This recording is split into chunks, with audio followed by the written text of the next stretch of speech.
Alhamdulillah alamin. Pada kali ini kita akan membahas tentang falsafah bisnis, bagaimana definisi bisnis, ataupun kita akan membahas tentang kriteria bisnis dalam arti kata luas dan dalam arti kata syariah. Bagaimana bisnis itu ditinjau dalam perspektif syariah. Yang pertama, kita akan melihat apa itu bisnis itu. Jadi sesuatu itu harus kita lihat dari definisi dulu. Bisnis, jika kita lihat definisinya dari Kamus Bahasa Indonesia, berarti sesuatu yang bersifat mencari keuntungan, bidang usaha yang bertujuan mendapatkan hasil. Artinya bisnis itu adalah suatu aktivitas yang dalam aktivitas itu adalah berorientasi untuk mendapatkan hasil. Kenapa disebutnya hasil bukan keuntungan? Karena dalam bisnis itu ada dua kemungkinan risikonya, atau mungkin orang bisa mengkategorikan tiga. Yang pertama adalah potensi untuk untung, ya, jadi bisnis bisa mempunyai potensi untuk untung. Yang kedua, potensi untuk rugi, atau mungkin potensi yang ketiga, tidak untung tidak rugi. Tapi biasanya dalam bisnis kalau tidak untung tidak rugi dikategorikannya rugi, karena biasanya nanti pribadinya atau tenaganya atau waktunya bagi pemilik bisnis itu tidak dihitung, dan itulah kerugiannya. Tapi ada yang mendefinisikan itu bukan kerugian, tapi itu adalah usaha yang dilakukan oleh para pelaku bisnis. Kemudian di definisi lain juga diartikan bahwa bisnis adalah suatu aktivitas yang mengarah pada peningkatan nilai tambah melalui proses penyerahan jasa, perdagangan, ataupun pengelolaan barang distribusi. Artinya ketika seorang melakukan bisnis, seseorang melakukan usaha, ada keinginan untuk memberikan nilai tambah pada aktivitasnya. Apakah itu nilai tambahnya dalam finansialnya atau aktivitasnya yang bernilai kemanfaatannya bagi orang. Ada yang memulai bisnis itu contohnya adalah saya ingin membuat bisnis biar membuka lapangan usaha. Jadi keuntungan bagi pribadi dia tidak terlalu diorientasikan, walaupun itu juga menjadi salah satu tujuan. Tapi yang menjadi titik utama adalah dia ingin membuka usaha supaya pengangguran ataupun orang sekitarnya itu terberdayakan. Maka ada nilai tambahnya di situ. Atau tadi nilai tambah secara finansial, yaitu bagaimana secara income, secara pendapatan ada tambahan dari apa yang sudah dia lakukan pada rutinitasnya sebelum dia mendirikan bisnis, sehingga ada nilai tambah yang dia hasilkan dari situ. Kemudian kita lihat juga definisi dari bisnis itu adalah bisnis adalah pertukaran barang atau jasa atau yang saling memberikan keuntungan dan memberikan manfaat. Artinya apa? Bisnis itu adalah pertukaran. Ada yang memberikan pertukaran antara uang dengan jasanya, ada uang dengan barangnya, sehingga kepemilikannya itu menjadi utuh. Tentunya bisnis itu dalam arti kata pertukaran kepemilikan ataupun adanya transaksi yang memberikan saling manfaat, ya, bukan kemudian memberikan efek negatif kepada salah satu pihak yang berkaitan dengan bisnis. Kenapa? Karena bisnis selalu dan pasti dilakukan oleh pihak lain. Tidak mungkin kita berbisnis dengan diri kita sendiri. Pasti ada pihak yang kemudian diikut sertakan dalam menjalankan bisnis itu, apakah dia sebagai partner, apakah sebagai mitra, atau hubungan antara konsumen dan produsen. Bisnis dalam Islam sendiri sebenarnya sudah ada dan sudah disampaikan di dalam Al-Quran. Atau bisnis dalam Islam biasanya disebut dengan istilah dengan tijarah, ya. Jadi kita garis bawahi adalah tijarah, bukan ijarah. Kalau ijarah itu sewa menara, tapi kalau tijarah itu perniagaan ataupun sering disebut dengan bisnis. Dalam Al-Quran juga sudah disebutkan ulaikal ladzina ishtarawu dhalalata bil huda fama rabihat tijaratuhum wa ma kanu muhtadin. Sesungguhnya mereka memperjualbelikan antara kesesatan dengan hidayah, maka tidak akan mendapatkan keuntungan dari mereka, ya, rabihat tijarah, dari jual belinya itu, kecuali orang-orang yang diberikan petunjuk. Jadi ada transaksi di situ. Atau innal ladzina yatluna alkitaba wa aqamus salata wa anfaqu mimma razaqnahum sirran wa alaniyatan yarjuna tijaratan lan tabura.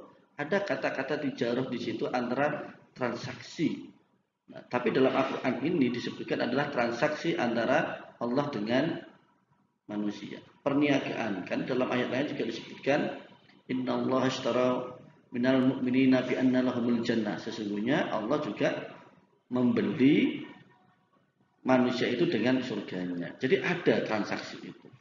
Dalam aktivitas bisnis tentunya perniagaan yang bermakna umum, ya, ini dikatakan adalah bermakna umum, yaitu mencakup perniagaan antara Allah dengan Rasulnya, yaitu dalam aspek hidayah, dalam aspek iman, dan dalam aspek Islam. Nah, jadi itu transaksi antara manusia dengan Allah, tapi tidak diartikan kemudian transaksi jual beli seperti kita di pasar. Kemudian tijarat dengan makna khusus adalah perniagaan atau perdagangan antara manusia satu dengan lainnya, antara pihak satu dengan yang lainnya, yang sudah lazim atau biasa dipraktikkan pada kehidupan saat ini. Kalau tadi pengertian pada umum tadi adalah transaksi kita dalam hal ubudiyah. Tapi kalau transaksi di dalam makna khusus, yaitu transaksi yang dilaksanakan antara pihak satu dengan pihak lainnya, adalah transaksi yang berbicara tentang muamalah antara hablum minan nas, hubungan antara sesama manusia. Ya, hal tersebut disampaikan dalam surat Al-Baqarah ayat 282, ya ayyuhalladzina amanu la ta'kulu amwalakum bainakum bil batil illa an takuna tijaratan an taradin minkum. Hai orang-orang yang beriman, janganlah engkau memakan di antara harta kamu, artinya janganlah kamu bertransaksi, janganlah kamu dengan menukar atau kamu saling berdagang di antara kalian, antara pihak satu dengan pihak kedua atau pihak lainnya, para pihak, bil batil, dengan cara yang tidak baik. Illa antakuna tijaratan antara dinum, kecuali transaksi itu, kecuali akad itu dilakukan dengan cara jual beli atau perniagaan atau dengan cara dagang dengan konsep antarodin, yaitu konsep saling ridho. Itu pengertian tijarah dengan makna khusus. Nah, kemudian Al-Quran juga berbicara tentang bisnis. Apa kemudian tujuan bisnis yang disebutkan dalam Al-Quran? Yang pertama, bisnis yang dilakukan adalah mencari keuntungan. Keuntungan di sini adalah keuntungan ada dua aspek. Yang pertama adalah ukhrawi dan duniawi. Ketika kita niatkan dalam perniagaan itu untuk mencapai keridhaan Allah antara juga sesama manusia, dan dalam pemenuhan kebutuhan kita dalam mencari maisha, tentunya itu bernilai ukhrawi, karena itu akan dianggap oleh Allah Subhanahu wa taala sebagai jalan untuk berjihad atau kita berjuang di jalan Allah. Dalam aspek duniawi tentunya itu tadi yang didefinisikan di awal akan memberikan nilai tambah kepada para pelaku bisnis atau para pelaku perdagangan itu sendiri. Apakah nilai tambahnya pada kemanfaatannya, apakah nilai tambahnya kepada materinya, atau nilai tambahnya kepada angkanya itu. Kemudian tujuan bisnis dalam Islam disebutkan bisnis itu dilakukan dengan tunai, artinya dengan tunai ini adalah antarodin, ya, saring ridho. Kemudian bisnis tidak tunai itu juga dilakukan dengan pencatatan. Kalau kita bisnis langsung tentunya harus saling ridho, ya, karena dilakukannya transaksinya langsung, tidak ada kemudian nanti komplain dan segala macam. Jadi bertemunya langsung antara dua pihak dengan cara cash, ya. Kemudian bisnis yang tidak tunai tentunya harus jelas dalam pencatatannya. Kenapa? Dari dalam Al-Quran juga disebutkan, ya ayyuhalladzina amanu idza tadayantum bidainin ila ajalin musamman faktubu. Hai orang-orang yang beriman, apabila kamu melakukan transaksi hutang piutang, non tunai, maka wajib di antara kalian untuk mencatat. Siapa yang mencatat? Kedua belah pihak harus saling mencatat. Kenapa? Supaya adanya kepercayaan, supaya adanya untuk saling mengecek gitu ya. Ketika salah satu pihak itu terlupa atau yang lainnya, maka pihak yang satunya juga sudah mencatat, dan itu harus dilakukan pada transaksi bisnis. Kenapa? Karena sesungguhnya manusia itu adalah tempatnya lupa, maka kita perlu dicantumkan itu. Kemudian tujuan bisnis adalah menguntungkan, ya. Bisnis dalam Al-Quran berbicara menguntungkan. Pada fitrahnya orang bisnis itu mencari nilai tambah, artinya ada keuntungan yang dicari, ya. Akan tetapi dalam konsep ilmu bisnis pada umumnya para pelaku bisnis itu merumuskan begini: bisnis itu ada keuntungan dan ada kerugian. Yang pasti didapatkan adalah kerugian. Ya, yang pasti didapatkan bisnis itu kerugian. Keuntungan itu adalah bonus. Kenapa? Karena setiap pelaku bisnis pasti pernah merasakan rugi. Tapi belum tentu setiap pelaku bisnis itu pernah mendapatkan untung.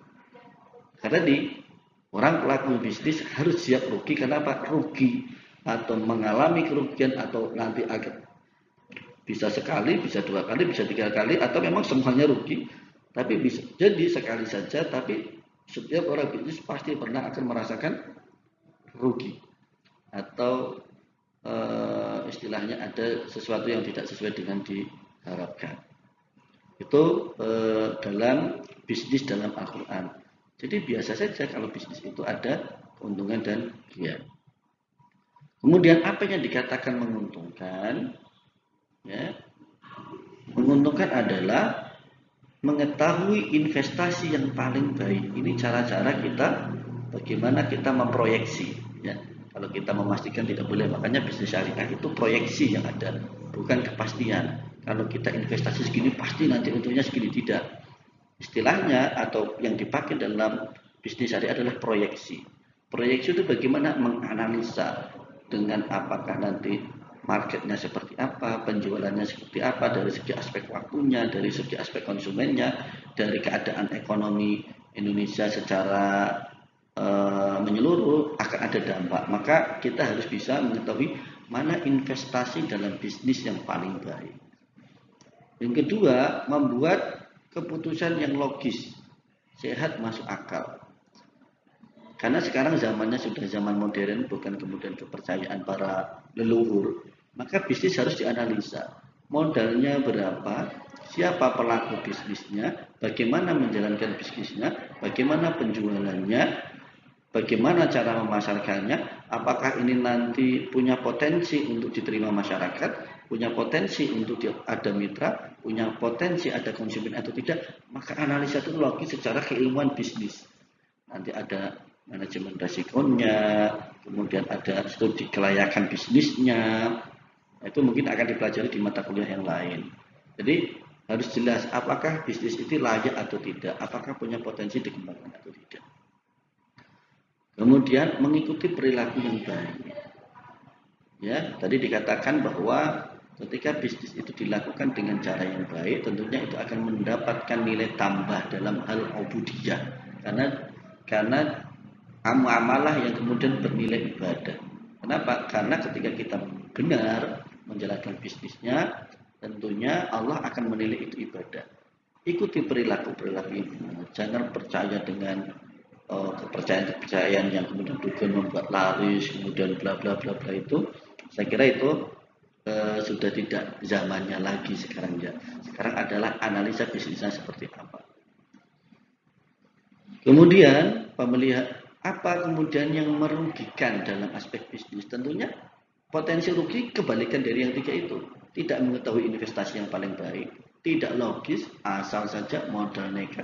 Nekat, keberanian harus. Nekat harus, tapi dengan pemikiran yang logis. Ya, jadi keberanian itu harus, jangan kemudian takut-takut juga. Tapi kalau kita hanya modal keberanian tapi tidak punya analisa bisnis, tidak nanti memproyeksi ke depannya seperti apa, tentunya kita peluang untuk jatuh dan peluang untuk rugi itu sangat besar sekali.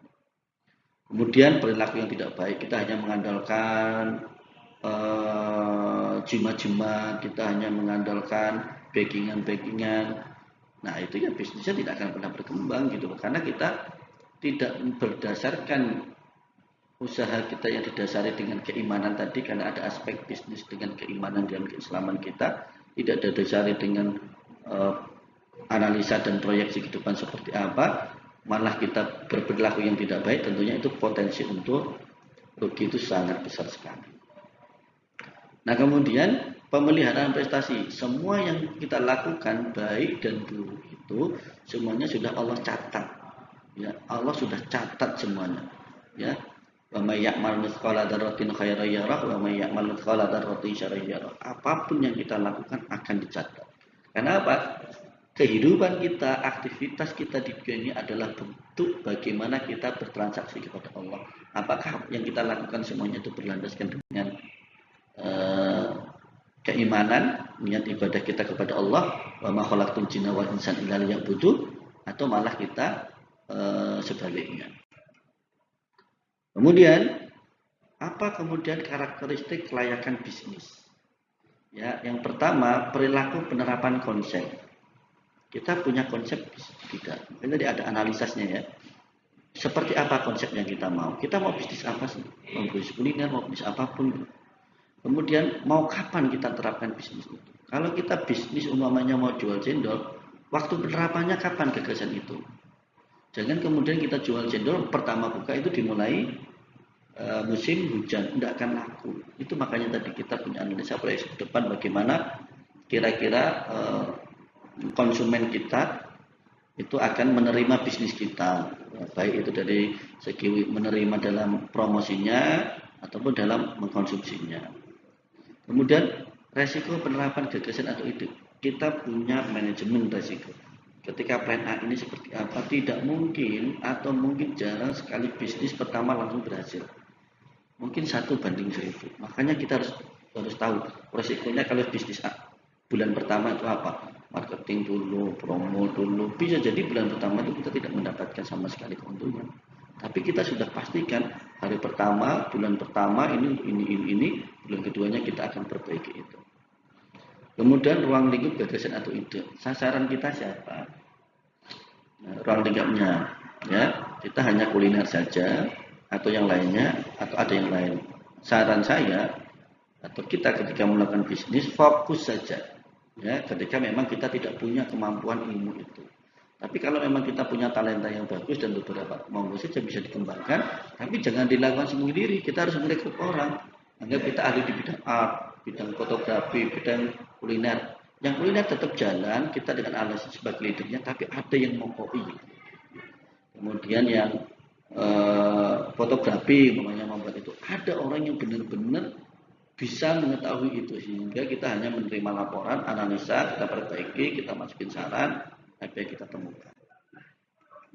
Oke, apa yang dibutuhkan lagi selain unsur dalam bisnis? Yang pertama apa? Pelaku bisnis. Siapa yang akan melakukan tadi yang kita sampaikan? Siapa yang akan menjalankan bisnis ini? Apakah kita sendiri atau kita akan merekrut orang? Ya. Kemudian aktivitasnya mau seperti apa, dari pagi sampai sore atau malam saja, seperti apa? Sasarannya siapa? Kalau Anda mau jualan A, ya sasarannya harus tahu. Anda akan menyasar ke siapa sasarannya itu. Kemudian nanti hasilnya. Nah ini hasil itu yang harus siap kita terima. Apakah nanti untung dan rugi. Tapi biasanya kita bisa memproyeksi. Ya bulan pertama seperti apa, bulan kedua seperti apa. Kemudian rangkaian bisnis. Ada input, ada proses, ada output. Input itu rancangan kita seperti apa. Proses itu bagaimana kita menjalankannya. Output itu hasil apa yang kita dapat. Seperti apa 3 proses ini nanti. Ya, jadi ini input ada prosesnya. Satu, kewirausahaan. Bagaimana kita akan menciptakan peluang bisnis ya, dengan cara kita punya jiwa kewirausahaan, kita punya mental, kita punya keberanian untuk mencoba usaha itu.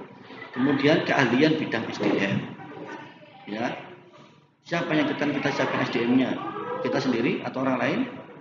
Atau bagaimana? Ya, karena idza wasidatil amri ghairi alihi fanadrisa.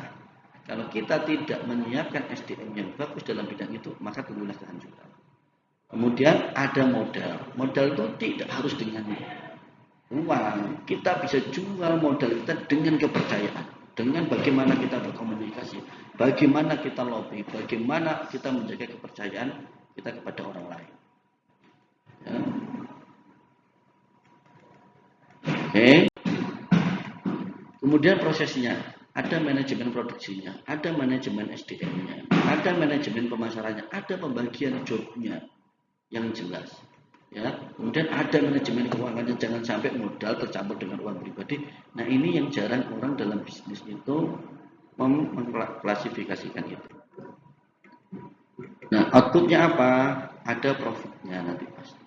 Dan jangan lupa zakatnya. Ada pertumbuhannya. Ya, ada keberlangsungannya, ada keberkahannya. Ya. Mungkin itu aja dulu. Kemudian ciri-ciri khas bisnis syariah. Yang pertama, berpijak kepada nilai dasar kerohanian, memiliki pemahaman halal dan thayyiban. Jadi pastikan kalau kita berbisnis itu mempunyai aspek halal dan thayyib. Apakah itu dalam bidang jasa ataupun makanan. Bagaimana kebermanfaatannya yang tadi kita sampaikan itu. Kemudian kesesuaian syariah compliant. Jangan sampai apa yang kita lakukan dalam bisnis itu melanggar prinsip-prinsip syariah yang sudah ada. Nah, kemudian dalam bisnis syariah tentunya ada kita menggunakan akad. Bagaimana kita transaksi selain pada prinsip antarodin tadi, jenis-jenis akad itu ada dua. Yang pertama akad tabarruk, yang kedua akad tijarah. Apa akad tabarruk itu? Tabarruk itu akadnya adalah non profit. Bagaimana kita memberikan hutang atau orang menitip atau wakalah, mewakilkan, kafalah, rohan, hibah dan wakaf. Itu transaksinya.